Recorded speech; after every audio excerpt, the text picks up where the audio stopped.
Tik tālu par jaunāko ārvalstīs, bet to pa 3. vietā par atklājumiem pašmājās. Mūsu pusauģiem ir ļoti slikti zobi. Pie šāda secinājuma nonācis Rīgas Stradiņu Universitātes stomatoloģijas institūts, izpētot Latvijas 12-gadnieku mutes.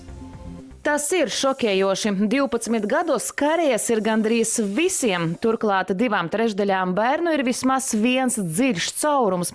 Pētījumā noskaidrots, ka vidējais karies smaguma rādītājs Latvijā ir 2,5 zobi, kas ir vairāk nekā 2 reizes augstāks nekā Eiropā. Pētnieki min 3 iemeslus. Padomju laikus piedzīvojuši vecāki ir pieraduši, ka par viņu bērnu veselību arī zobiem parūpēsies kāds cits. Bērni patērē ļoti lielu cukurotu ēdienu un saldinātu dzērienu daudzumu. Viena retais izmanto fluoru. Latvijā ūdenī nav fluorīda, kas ir nepieciešams karies profilaksei. Lai aizsargātu zobu veselību, vajadzētu izmantot zobu pastas ar fluoru. Taču mēs veicām pētījumu un atklājām, ka 25% Latvijas iedzīvotāju izmanto zobu pasta bez fluora. Tas ir tas pats, kā izmantot zobu tīrīšanai ziepes. Tam nav terapeitiska efekta.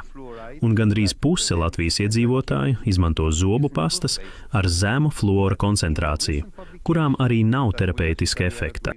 Veselības ministrijā problēmu apzinās. Bērnu zobu stāvokļa uzlabošana ir daļa no mātes un bērna veselības prioritārā plāna. Tas paredz uzlabot bērnu zobārstniecības un higienas pakalpojumu pieejamību reģionos.